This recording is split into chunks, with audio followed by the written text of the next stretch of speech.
নাও, এই যে নাও নাও নাও, তোমারটা নাও দেখি। ও মা, শাড়ি পরছে নাকি এটা?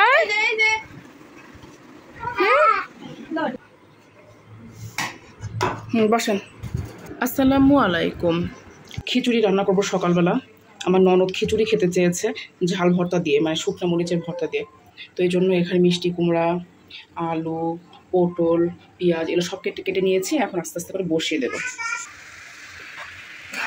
এই যে খিচুড়ি বসিয়ে দিয়েছি, মশলা কষিয়ে চাল দিয়েছি, আলু দিয়েছি, মিষ্টি কুমড়া, পটলও দিব। ওটা একটু নরম সবজি, তো একটু পরে দিব। আসলে মশলা কষানোর সময় খেয়াল ছিল না ভিডিও করার কথা। যেহেতু পটল, এই যে এখানে পটল আছে, পটল তারপর মিষ্টি কুমড়া এগুলো তো নরম সবজি, এগুলো পরে অ্যাড করে দিচ্ছি। এই যে সব কিছু দেওয়া হয়ে গেছে, বা একটু ভালো করে কষিয়ে নিয়ে গরম পানি দিয়ে দেবো। এই যে খিচুড়িতে পানি দিয়ে দিয়েছিলাম, এখন যে বলক উঠে গেছে। আর এই পাশে চুলায় ডিম সিদ্ধ দিয়েছি, ডিম ভুনা করব।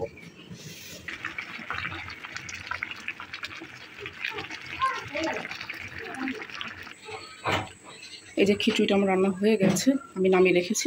একটু উপর নিচ করে দিলেই ভালো হবে।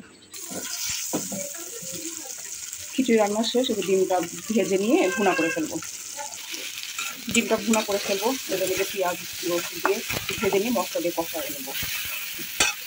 এখানে একটু যে শসা কেটে নিয়েছি সালাদ করার জন্য। এই যে ডিম ভুনাটাও হয়ে গেছে, এবার এটা বেড়ে নিয়ে সবাইকে খেতে দেবো। এই তো সকালের জন্য খিচুড়ি, সালাদ, ডিম ভুনা, আর এখানে যে শুকনা মরিচ ভর্তা করা হবে, তো এটা ভর্তা করে ফেলবো এখন। তো এই তো আজকে সকালের নাস্তা এগুলাই। সবাই মানে খেতে চেয়েছিল আমার ননদ, তো করে দিলাম।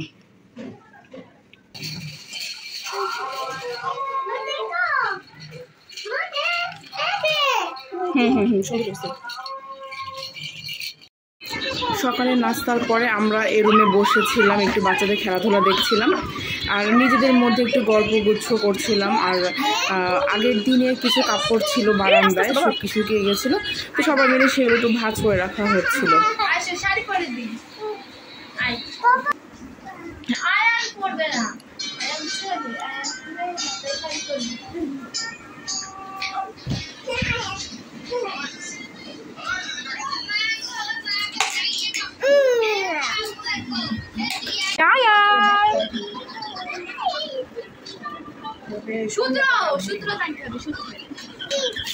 দেখ আর একটা কি করছে।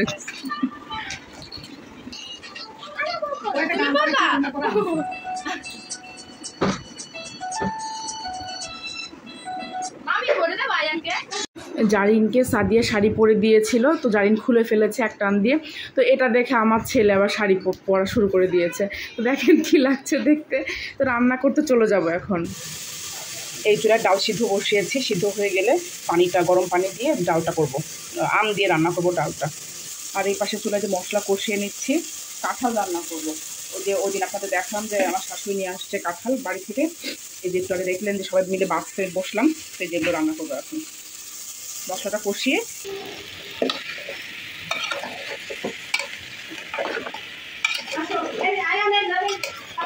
এই যে কাঁঠালটা দিয়ে মশলা দিয়ে ভালো করে কষিয়ে নিব, তারপর পানি দেব। আমরা আবার গরু মাংস দিয়ে রান্না করে খাই, তো আমার শাশুড়ি বলছে যে গরু মাংস খাবে না, তো বলছে যে এমনি রান্না করো কষিয়ে মাংস ভালো সব মশলা দিয়ে। তো এই জন্য আর কি গরু মাংস আর বের করিনি, ইনশাল্লাহ আগামীকাল বের করবো। এখন এটাকে ভালো করে আগে কষিয়ে নেব, ঢাকনা দিয়ে অল্প আঁচে কষিয়ে নিব, তারপর রান্না করবো। ঝোলের অল্প একটু ঝোলের পানি দিব, এটা তো ঝোল খায় না, একদম গা মাখা একটা ঝোল থাকবে। তো এই যে এখন আমি এটাতে পানি দিয়ে দিয়েছি যে সিদ্ধ হওয়ার জন্য। এই যে বলক উঠে গেছে, পানিটা একদম গা মাখা হয়ে যাবে, ঝোল একদমই থাকবে না, ওই পর্যায়ে এসে নামিয়ে ফেলবো।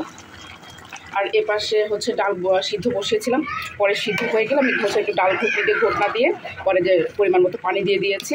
একটু হচ্ছে কাঁচামরিচ দেবো, একটু রসুন আর পেঁয়াজ কুচিও দিয়েছি, কাঁচামরিচ দেবো আর আম দেবো। এই যে আমগুলো কেটে রেখেছি, আম একটু বড় বড় হয়ে গেছে, তো দিয়ে দিলাম। ডালটা বাগার দিব, সিদ্ধ হয়ে গেছে, এই জন্য যে তেজপাতা শুকনো দিয়েছি, কিছু পেঁয়াজ কুচি আর কিছু রসুন কুচি দিয়ে বাগার দেবো।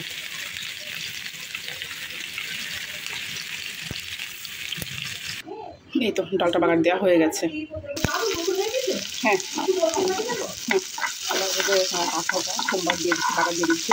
একটু তেজপাতা শুকনো মরিচ, একটু জিরা ফোড়ন দিয়ে, তারপরে কাঁচা পেঁয়াজ আর কাঁচা রসুন দিয়ে একটু ভালো করে লাল করে ভেজে নিয়ে কাঁঠালের তরকারিটা, মানে এঁচোড় যেটাকে বলা হয় আর কি, এটাকে বাগার দিব। যে কাঁঠালের তরকারিতে আমি বাগার দিয়ে দিয়েছি। এবার একটু দমে রাখবো কিছুক্ষণ। রায় আনো কিন্তু কম না, কিন্তু একটু চুপ চাপিয়ে, এখন ঠান্ডাই মনে হচ্ছে, আবার থেকে থেকে ভালোই। পুঁই শাক আর হচ্ছে মিষ্টি কুমড়ো রান্না করবো একসাথে। এটা এই জন্য তেলে পেঁয়াজ রসুন দিয়ে দিয়েছি, এবার মশলা দিয়ে কষিয়ে নেবো। মশলা কষিয়ে এবার পুঁই শাকগুলো দিয়ে দিলাম, এরপর মিষ্টি কুমড়া দিয়ে দেবো। এটার ডাঁটাগুলো একটু শক্ত আছে, তো এই জন্য পুঁই শাকটা আগে দিলাম। আর মিষ্টি কুমড়াটা যে নরম সবজি, ওটা তো অল্প আছে সিদ্ধ হয়ে যায়, এই জন্য ওটা একটু পরে দেবো। এবার পুঁই শাকের উপরে মিষ্টি কুমড়াগুলো দিয়ে দিলাম, আর একটু ভালো করে কষিয়ে নেব, যেহেতু রান্না করছি আর কি। তবে এর ভিতরে না ছোটো ছোটো চিংড়ি মাছ দিলেও মজা লাগে খুব। এই তো কষানো হয়ে গেছে, এবার একটু পানি দিয়ে দেবো। এই তো পুঁই শাক দিয়ে মিষ্টি কুমড়ার তরকারিটা হয়ে গেছে। এবার তেলাপিয়া মাছ ভুনা করবো। এই যে তেলাপিয়া মাছ ভুনা করবো, এই জন্য মাছগুলো ভালো করে ধুয়ে হলুদ মরিচের গুঁড়া আর লবণ দিয়ে মাখিয়ে নিয়েছি, এবার ভেজে নেব। এই যে মাছ ভাজার জন্য চুলায় দিয়ে দিয়েছি, এবার এক পাশ হয়ে গেলে আরেক পাশ উল্টে দেবো। এই যে মাছগুলো ভাজা আমার হয়ে গেছে, আমি তুলে রেখেছি। এবারে যে তেলের ভিতরে পেঁয়াজটা একটু ভালো করে ভেজে নিয়ে বিভিন্ন রকমের সব মশলা যেগুলো লাগে মাছের ভিতরে, ওই মশলা দিয়ে কষিয়ে নেব। মশলাটা যে কষিয়ে নিয়েছি, এটা মাছগুলো দিয়ে দেবো। এই যে মাছের তরকারিটা বসিয়ে দিয়েছি, বলক উঠে গেছে, ঝোলটা আর একটু ঝোল শুকালেই নামিয়ে নেব। সব টেবিলে খাবার দিয়ে দিয়েছি, পাতিল ধরেই দিয়ে দিয়েছি তরকারিগুলো সব। এই যে তেলাপিয়া মাছের তরকারি, পুঁই শাক দিয়ে মিষ্টি কুমড়ার তরকারি, এটা হচ্ছে কাঁঠালের এঁচোড় বলে আর কি, কাঁঠালের তরকারি। এই যে ডাল ভাত, সিম্পল খাবার। সবাই এখন খেতে বসবে। বসেন।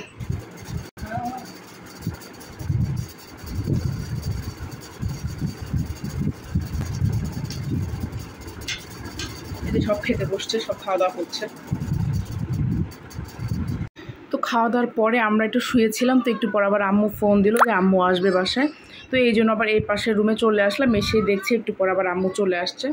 আসলে যে আমার শাশুড়ি ননদ যা দেবর এরা সব এসছে ঢাকায়, তো ওই কারণে আর কি আম্মু এসছে ওদের সবাইকে দাওয়াত দেওয়ার জন্য আম্মুদের বাসায়। তো ওই জন্য আর কি আসার সময় আম্মু কিছু ভাজা পোড়া আইটেম নিয়ে এসেছিলো, লাইক আলুর চপ, বেগুনি, পেঁয়াজু। তো এগুলো অবশ্য আমরা খেয়েছি। তো খাওয়ার পরবর্তীতে মনে হয়েছে যে একটু ভিডিও ক্লিপ রাখি। আর বাচ্চাদের জন্য যে পাউরুটি, কেক, মাফিন এই টাইপের খাবারগুলো ছিল আর কি ওদের জন্য। তো আমরা সবাই একটু নাস্তা করলাম, করে আমরা সবাই বসে একটু গল্প করছিলাম। আর এই কয়দিন আমাদের এমনই চলছে, কাজ যেটুকুই করছি না কেন করার ফাঁকে ফাঁকে একটু বসে একটু কথাবার্তা বলে নিচ্ছি। আসলে অনেক দিন পরে সবাই একত্র হলে না বিভিন্ন রকমের কথাবার্তা, আনন্দ আড্ডা হয়, বেশ ভালো লাগে, মানে সময়টা খুব উপভোগ্য হয়ে ওঠে।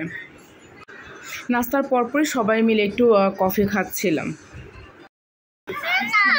আর কেউ পিচিরা তোর খাবে না, এইটা কে খাবে? এখান থেকে নাও সবাই।